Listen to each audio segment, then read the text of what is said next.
Welcome to today's Champion on a Mission podcast and Champion TV. And today's episode, really, I was struggling today coming up with a topic for today because I usually have topics picked out and today I don't. Came in, got some stone training in like you guys see in the beginning of the episode for today's. But what came to me was having a friend in the dark.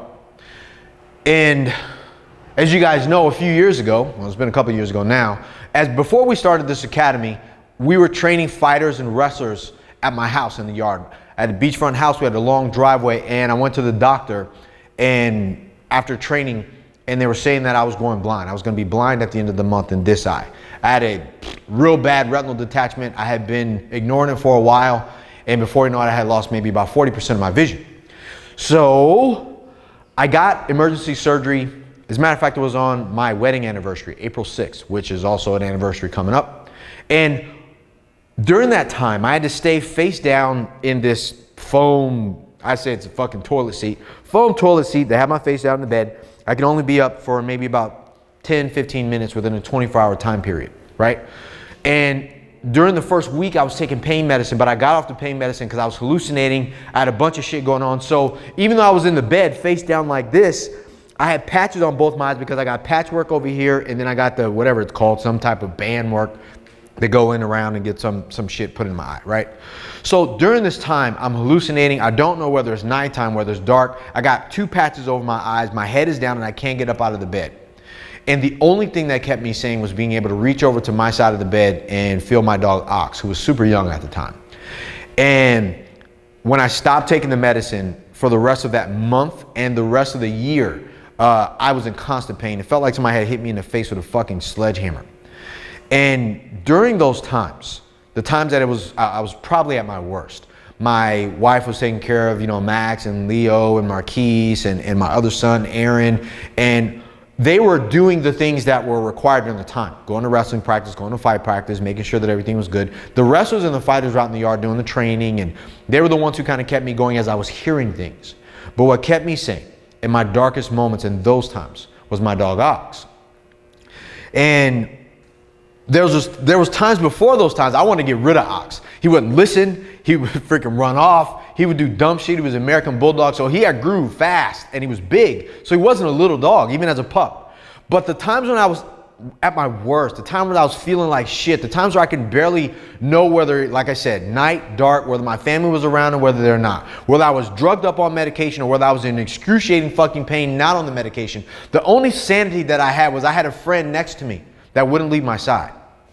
So all of the times that he was around where I didn't want him around, where he did dumb shit, where I was chasing him around, house training him, going out in the yard, dealing with him running off, going off to get him, all of those times meant nothing to me.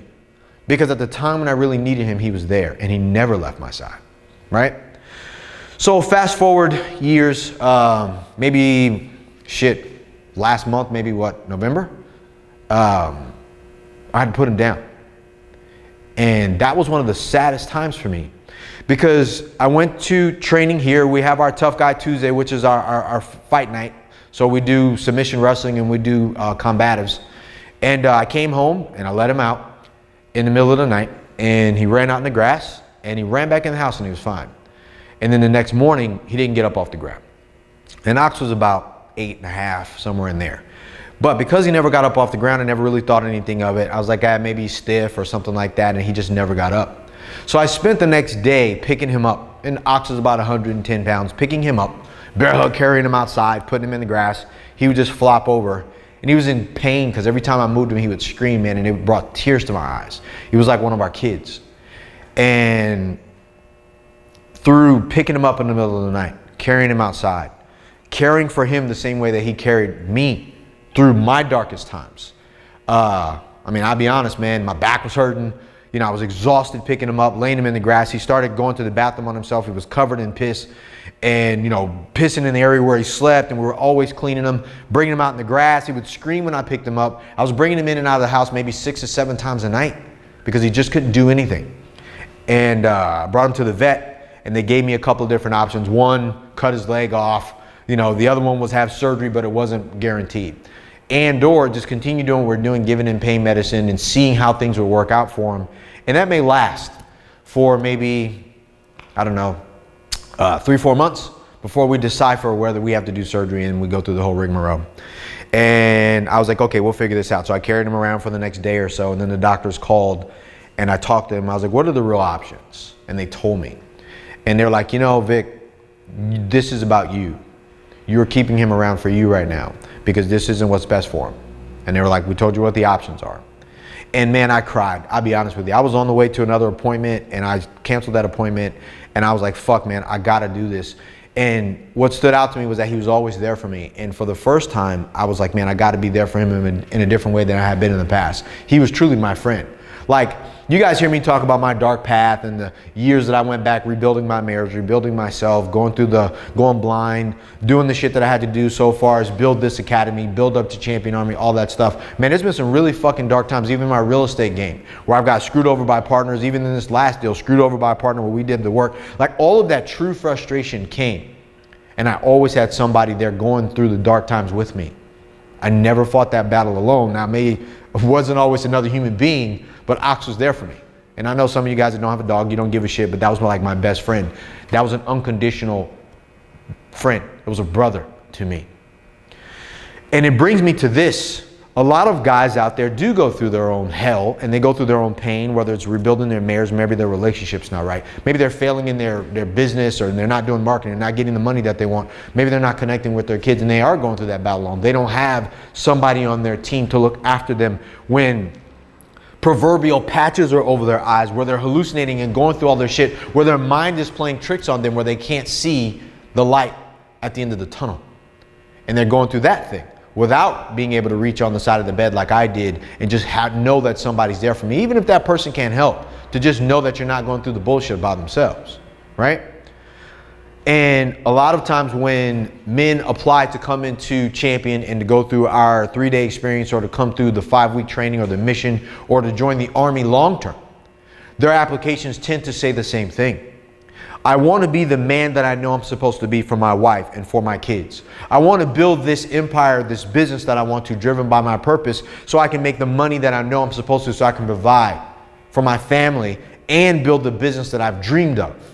But I feel like I'm on that battle alone. I'm fighting alone. I'm going to war for my wife and for my kids, but no one understands that, so I'm fighting that battle alone. Can you relate to that?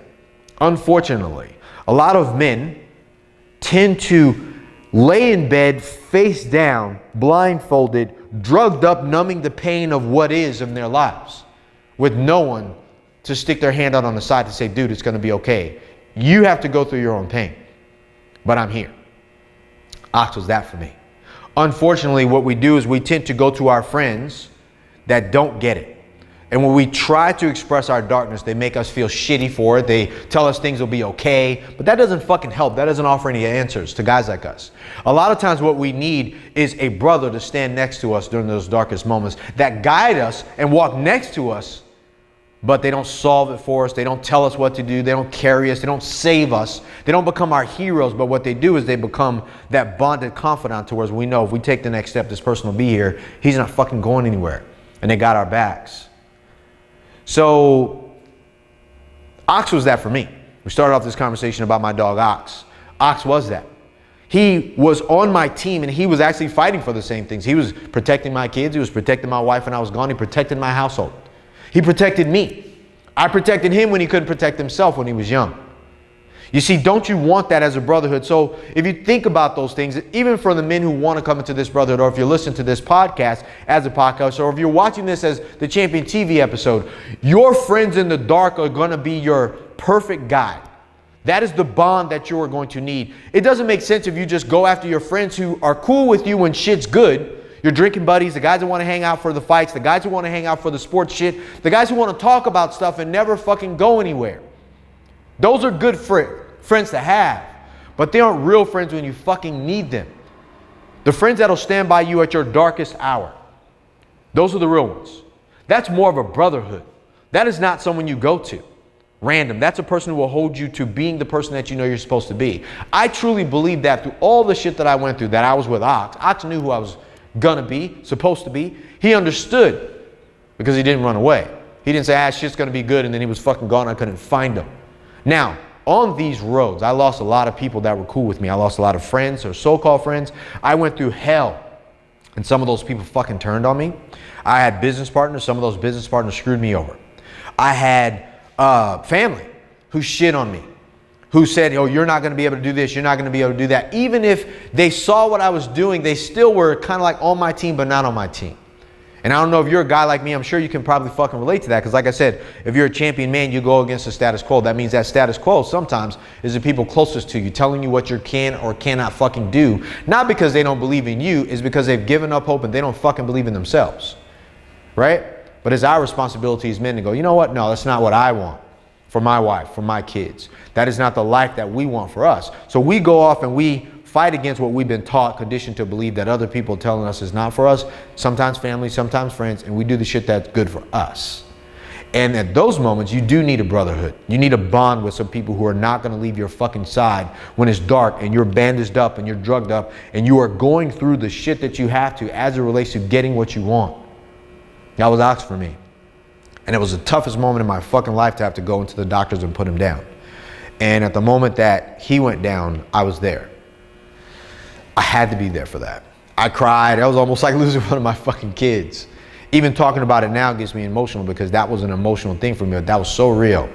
And I couldn't think of something else to talk to you about on today's episode that wasn't, it needed to be something emotional for me. It needed to be some emotional tie-in too, but I wanted to make this relevant. Where in your life do you not have a friend that's next to you, that while you're going through your dark moment, you feel alone? Where do you actually need a brotherhood or other men that are also striving to have the same thing that you want in your life, for your wife, for your kids, for your business, for your family? Where do you not have that? I know it's one thing to have it for the guys who just want to hang around and be around you for the fucking good times, but what about the guy that'll push you to go to the next level for them? So that way, when that road gets dark, they're the one people and the one constant in your life that says, no, fucking keep going. We know this is hard, but you're going to have to fucking put in the work. There's a standard that we live by here. That's be real about the shit that you want, your goals, your desires, your needs, and all of that shit. And then you wage war to fucking go get it. Now that battle through the war will get tough. It'll be dark, it'll be shitty, and you're going to be faced with some really tough decisions. And if you don't have the right people on your team, you will wane, you will falter, and you will lose. If you're not already losing. And if you're losing now and it's time for you to get up and fight for something, if you don't have the right people on your team to hold you accountable to do the hard shit, you won't.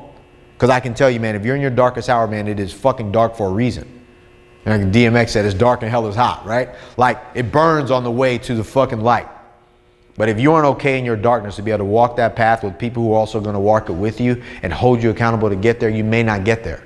You may lose your family. You may lose your business and all the shit that you're building. You may lose your kids, your marriage destroyed, all of that because you can't reach on the side and make sure that somebody's there with you so you're not walking that walk alone. So important. All right. Where are you not fulfilled in that space? Where do you have no bond? Where do you have no ox, like I like to say? Where do you have no brotherhood? I wanted a brotherhood. That's why we built this academy. That's why we built Champion. Initially, it was for athletes, and then when we moved over to other men that I understood, there were entrepreneurs going through the same shit, men that were seeking their power so they could fight and win it all in their lives, right? For their families, for their businesses, for themselves. I needed that. So you guys became my brotherhood. You guys became my ox, so I can stand next to you. Where do you not have that? That you're seeking power in yourself, but the power that you're seeking doesn't also go along with the group of men that are going to hold you to sustain that power to get there, to get what you want. You got to have that. If not, you will lose. There's a lot of men out there, like you, like me, seeking power, seeking a brotherhood, seeking a bond with other men to hold us up through the tough times. Even though we're going through it alone, and you'll get there. Sometimes it helps to get there with some other people. And sometimes when you get there with other people pushing you, you get there faster with less fucking collateral damage. If that's you and this message resonates with you and it's time for you to do something about that, I want you to go to championarmy.com and apply to have an interview to see if this place is going to be a fit, to see how and if we can help you. And coming down to have a live experience with us is going to help. Or joining this movement as it relates to our virtual training and still coming to the live training when you're ready to fly and make that trip. I'll be honest with you, champions aren't built virtually. I can help you. We have our stuff that we do with our guys that are not here in Hawaii, but the main part is to stand shoulder to shoulder next to men that we trust and go through what we like to call our 3-day experiential whatever. I mean, I call it our crucible, right? But to go through that with other men like us, so we bond that way, so we feel this thing. That's just what I believe, right? Go to championarmy.com, apply to have that interview, and talk to one of myself or one of the guys on my team so we can see if it's going to be a fit. If it is, we'll invite you on board. If it's not, I totally get it. We can only help guys who are ready to take personal responsibility for their lives and what they want and committed to get results and not just crazy, vague bullshit. They're ready to be real about things, right? And while this episode's not over the top fucking hype, I have another one for you like that next week. But today, as I started thinking about Ox, it really started to wane on me to be like, man, like that was something I want to be for other men. This academy has to be that for other men, to help these guys walk through the darkness of their own lives and be okay with that darkness because they recognize that they are not alone. All the guys out there looking to be a part of something, this is it. There's a lot of shit out there, but there's things that are try to maybe push a square through a circle that doesn't fit for you. We actually give a shit about you and your family, and we'll fight for you so you can fight for them. That's what this is about. All right. So championarmy.com, or go to applyforchampion.com and fill out that application to have that interview, to just have a real talk with us, a real fucking interview, and to find out whether this place is going to be a fit for you. Now, on today's Champion TV, as well as today's Champion on a Mission episode, we talked about bonding, having somebody next to you while you walk on that dark path, having a friend in the dark, because that's really what this is about. This is always going to be about you owning your power. But on the path to power, there's going to be darkness. And if you are not okay in the dark, you can't get to the light. You won't be able to get out of that tunnel, right? And that's what we help guys like you do. All right. So this is Coach Vic. Wage war, win it all. This is what this is about. Welcome to Champion.